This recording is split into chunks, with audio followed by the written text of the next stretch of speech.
October 2 பிற்பகல் 1:30 மணிக்கு விடுதலை 2 விடுமுறை தின சிறப்பு திரைப்படம் நமது கலைஞர் தொலைக்காட்சியில்.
வாங்க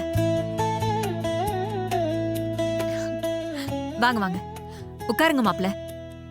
நான் போய் பாலும் பழமும் எடுத்துட்டு வந்துறேன். உட்காருங்க. ஏங்க, நீங்க பால் சாப்பிடுவீங்கல்ல?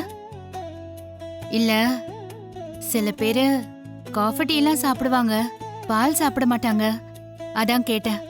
ஏய் ஈஸ்வரி, அதுக்கு நான் காஃபியா போட்டு தர சொல்லுவ? ஆ, இதெல்லாம் சடங்குமா, நம்ம இஷ்டத்துக்கு மாத்தக்கூடாது. அதுக்காக பிடிக்காத விஷயத்தை எப்படின்னா செய்ய முடியும்? இல்ல பரவாயில்ல, நான் பால் சாப்பிட்றேன். ம், மாப்பிள்ளைக்கு ஒண்ணுன்னா சடங்கே மாத்த சொல்லுவா போல இருக்க ஈஸ்வரி. விவரமானவதான். மாப்பிள்ள மட்டும் என்ன சும்மாவா? அவரும் நல்ல விவரமான ஆளுதான்.